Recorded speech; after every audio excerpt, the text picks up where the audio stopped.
네, YTN 라디오 생생경제 함께하고 계십니다. 이번 주 경제 뉴스 중에 중요한 뉴스 골라서 그 안에 숫자들로 맥을 짚어드리는 시간이죠. 숫자로 보는 경제. 오늘도 함께해 주실 권혁중 경제평론가. 오늘은 전화 연결로 만나도록 하겠습니다. 평론가님 안녕하세요.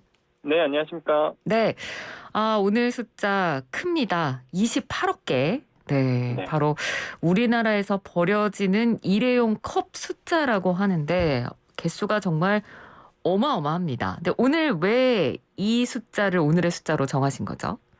아마 오늘 또 새로운 날이기도 하고요. 그리고 무엇보다 바뀌는 제도들이 좀 많은데 그중에서 우리 민생과 직접적인 연관이 있는 숫자이기 때문에 그렇습니다. 바로 그 일회용 컵 아까 말씀하셨던 이 재활용 제도에서 일회용 컵 보증금 제도인데요. 네. 사실 아마 다음 달 10일이 되면은 아마 새로운 현상을 목격하실 거예요. 그게 뭐냐면 대다수 커피 전문점에서 아마 내가 커피를 시키거나 음료를 먹을 때 일회용 컵으로 주세요라고 하면 300원을 이제 더 받게 됩니다. 이게 바로 일회용 컵 자원순환 보증금 제도인데요.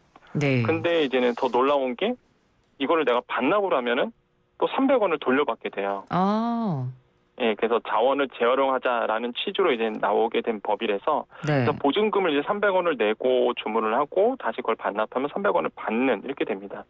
이게 2002년도에 그 업체의 자발적인 협약으로 추진이 되다가 2008년도 들어와서 폐지가 됐었거든요. 네. 그러다 보니까 이 일회용 컵에 아마 아실 겁니다. 그 전문층이 많은 뭐 강남거리라든지 홍대거리 가보면 정말로 뭐 일회용 컵들이 뭐 여러 군데 막 쓰러져 있고 세워져 있고 이랬거든요. 네. 예, 그래서 회수가 안 되는 문제가 있었습니다. 그래서 만약에 이 제도가 정착이 되면 그런 문제는 해결되지 않을까 생각을 해보겠고, 그리고 많은 분들이 또 궁금해하시는 게 그러면 이 보증금 제도가 모든 매장에서 다 되느냐라고 물어보시는 경우도 있는데요. 네. 아마 많은 분들께서 우리 청취자분들께서 가시는 커피숍, 뭐 프랜차이즈 업체는 대부분 적용된다라고 보시면 되겠습니다. 뭐 커피 전문점, 제과제빵, 패스트푸드, 아이스크림 빙수, 각종 뭐 음료 판매 이런 데가 다 적용이 되다 보니까 플라스틱 컵으로 먹는다, 아니면 종이컵으로 먹는다, 그러면 300원을 내시면 되겠고요. 네. 만약에 머그컵이다, 아니면 다회용 플라스틱 컵이다, 이런 거는 이제 제외가 됩니다. 그래서 많은 분들이 아마 다음 달 10일이 된다 그러면 아마 새로운 환경 가운데서 아마 커피를 주문하지 않을까 이렇게 생각을 해보겠습니다. 그러게요. 다음 달 10일이니까 딱 이제 오늘이 5월 10일이기도 하고 한 달 남았습니다. 그래서 다음 달 10일부터는 정말 말씀해 주신 대로 많이 바뀌게 될 텐데 그러면 내가 커피 한 잔을 원래는 3,000원에 먹을 수 있었던 게 이제 3,300원으로 이제 가격이 올라간다는 얘기시잖아요. 맞습니다. 그리고 이제 먹고 그 컵을 다시 이제 그 매장에 돌려주면 300원을 내가 받을 수 있는 건데 그럼 뭐 현장에서 현금으로 300원을 저한테 주는 건가요? 그러니까 보통은 이제는 그렇게 생각할 수 있어요. 근데 요즘에 현금 없는 사회잖아요. 네. 그래서 이제 정부가 이제 어플리케이션을 하나를 냈습니다. 그래서 매장에서 직접 일회용 컵을 이제 반납을 하고 보증금용 소비자용 앱이 있거든요. 이게 바로 그 자원순환 보증금 앱입니다. 그래서 당장 지금 뭐 구글 플레이스토어 가보시면은 이 자원순환 보증금이라고 치시면 어플리케이션을 다운로드할 수 있고요. 네. 다운로드 해보시면 아시겠지만 자신만의 바코드가 하나 생성이 되거든요. 네. 그러니까 나의 이제 신분증 같은 거죠. 그래서 그 바코드로 반납을 했을 때에 이제 그 바코드를 찍으면 저에게 이제 300원이라는 포인트가 들어오게 됩니다. 그럼 그거를 이제 현금화할 수 있거든요. 네, 그래서 그런 식으로 해서 이제는 반납을 하게 되고. 그러니까 포인트화가 아니라 현금화라는 거죠? 그렇죠. 현금화입니다. 네, 이거를 내가 계좌이체로 돌릴 수도 있거든요. 그렇군요. 네. 네, 그래서 계좌로도 받을 수 있기 때문에 굉장히 좀 편리하다라고 말씀을 드리겠고요. 네. 또 한 가지 이게 매장은 바쁘잖아요, 사실. 그렇죠. 바쁜 사람한테 가서 직원한테 가서 이것 좀 해주세요 하기 되게 민망하기도 합니다. 그래서 기계, 키오스크 기계를 이제는 이제 매장마다 있는 데도 있고 없는 데도 있겠지만은 이렇게 매장에 기계를 놓도록 되어 있습니다. 그래서 네. 이런 기계에다 놓으셔도 실제 바코드를 찍으면 자동으로 이제는 나에게 현금으로 돌아올 수 있는 이런 시스템도 지금 갖춰져 있기 때문에 아마 오늘 당장 가셔서 자원순환 보증금 앱을 검색하셔서 다운로드 해주시면 되겠습니다. 네.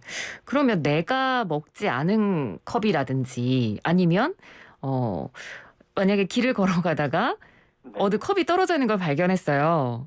만약에 뭐 별다방 컵을 내가 발견해서 그걸 가지고 주변에 별다방이 없어서 네. 뭐 다른 뭐 땡땡 도너츠 매장에 가서 반납을 하거나 뭐 이런 것도 가능한 건가요? 네, 정확히 말씀하셨습니다. 다 됩니다. 오, 네. 혹시나 이제는 아나운서님께서 길거리 지나가다가 이제는 별다방 컵을 보시면 저한테 주시면 저희가 300원을 받을 수 있기 때문에 네, 아마 소소한 재테크가 될 것 같은데요. 네, 맞습니다. 이게 어렸을 때 기억나시는지 모르겠는데 우리 청취자분들도 저희 어렸을 때 이제 빈병 주스러 다녔었잖아요.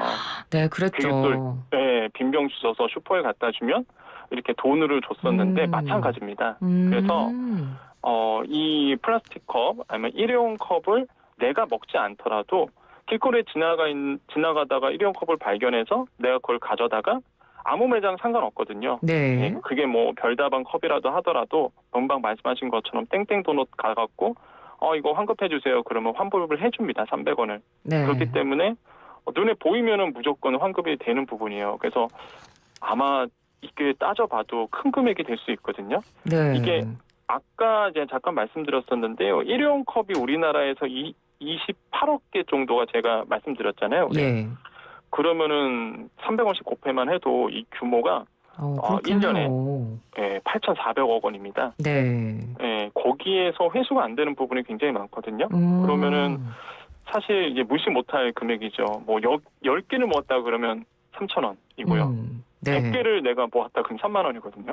그러니까 보통 이게 직장 다니시는 분들 기준으로 말씀을 드리면 한 달에 월요일부터 금요일까지 출근하면 보통 한 달에 20일 정도 출근하거든요. 맞습니다. 보통 출근길이나 점심 드실 때 한 잔씩 드시면 네. 내가 한 달에 20개 정도 먹는다고 하면 6,000원 정도 내가 모을 수 있는 거고 6,000원이면 또 커피를 2잔을 더 마실 수 있는 거고 거의 뭐 보통 이제 뭐 일반적인 개인분이 운영하시는 카페에 가면 이제 한 잔 먹고 도장 찍잖아요.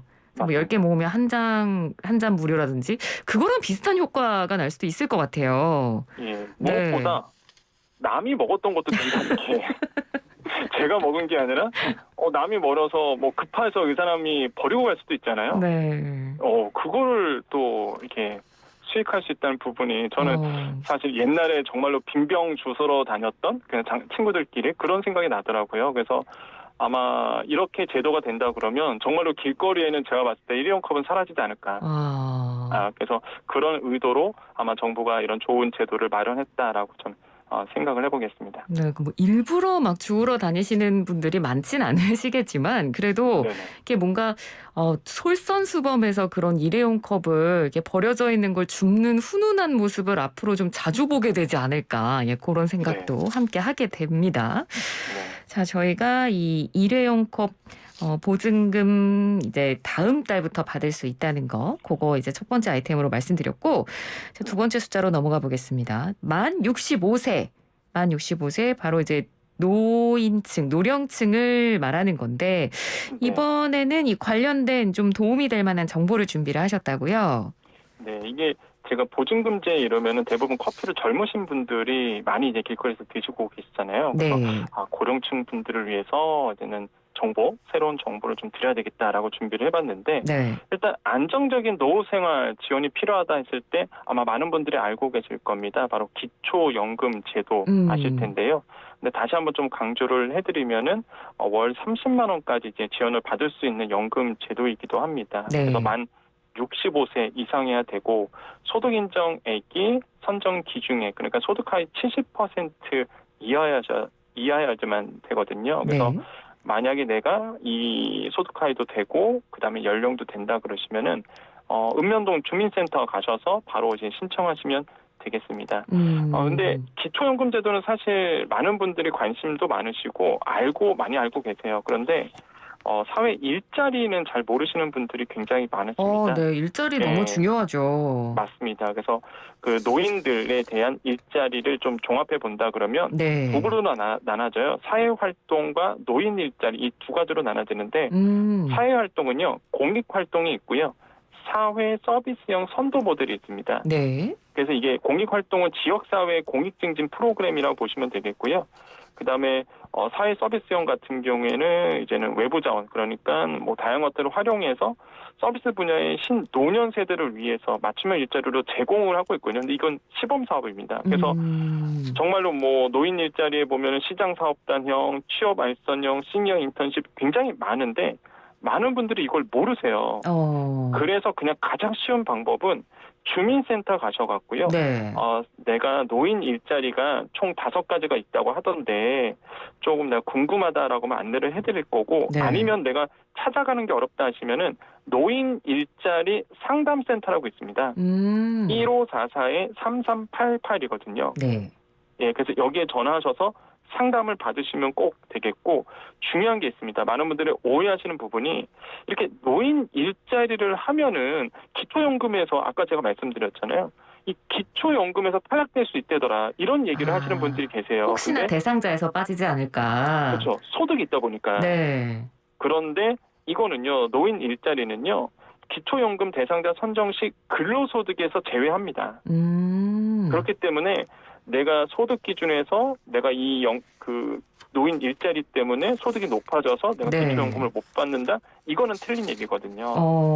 그래서 이 공적 이전 소득이기 때문에 노인 일자리는 기초연금 대상자에 있는 근로소득에서 제외된다는 사실. 그렇기 때문에 뭐 내가 근로에 대한 의욕만 있다 하시면은 언제든지 도전하셔서 내가 사회활동에 꼭 참여하시는 것도 굉장히 좋겠다라고 말씀을 드립니다. 네, 그러니까 주민센터 가까운 데 가보시거나 아니면 이 노인 일자리를 상담해주는 이 콜센터 번호도 있습니다. 1544-3388. 88하게 일하실 수 있다는 뜻에서 3388인가 봐요. 네. 되게 굉장하시네요. 그럼 또. 더 좀 기억하기 편하시라고 한번 말씀드려봤어요. 네. 여기로 전화를 하시면 될 것 같고 기초연금 대상자 선정할 때 소득으로 보지 않는다는 점 이것도 기억을 해두시면 되겠습니다. 그리고 이제 아마 노인분들이 가장 지금 우려되시는 부분 또 이제 좀 걱정되는 부분이 일자리 다음으로 건강이실 것 같아요. 맞습니다. 이 건강 관련된 지원책들도 조금 짧게 좀 간략하게 설명을 좀 해주신다면요. 네, 일단은 그 시간 관계상 건강에 대해서 그러니까 노인분들이 지원받을 수 있는 건강 항목을 좀 말씀드릴게요. 네. 일단 치매 검진 지원이 가능하고요. 그 다음에 치매 검진이 아니라 치료 관리비도 지원을 하고 있습니다, 정부가. 이런 것도 좀 아셔야 되겠고, 또한 노인에 대한 그 암 검진 있잖아요. 네. 이 암 검진도 지원을 하고 있고, 또한 개안 수술, 특히 이제 백내장, 망막 질환 이런 것도 사실 지원을 하고 있거든요. 네. 근데 이걸 모르셔서 많은 분들이 이제 본인들이 다 네, 맞습니다. 본인들이 많이 부담을 하고 계시는데 이거 지원을 하고 있으니까 꼭 그 보건복지부 상담센터에 전화하셔서 한번 상담을 받아보시겠고 그 다음에 노인 틀니 지원도 가능합니다. 이게 완전 틀니도 되고요. 부분 틀니도 다 지원하거든요. 그렇기 때문에 이것도 꼭 물어보시면 되겠고요.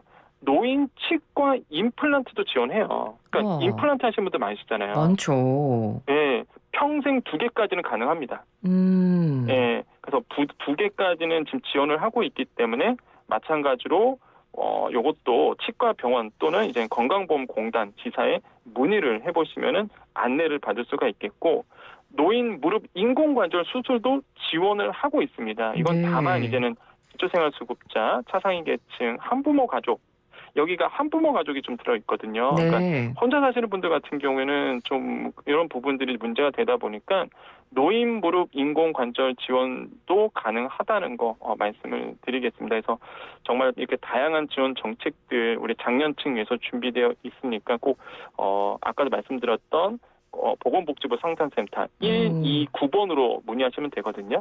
그래서 129로 전화하셔서 네, 이런 거 지원된다던데 해당되나요? 라고 꼭 문의를 해보시기를 권유를 드리겠습니다. 네, 알겠습니다. 오늘도 유용한 정보 잘 들었습니다. 고맙습니다. 네, 감사합니다. 네, 지금까지 권혁준 경제평론가였습니다.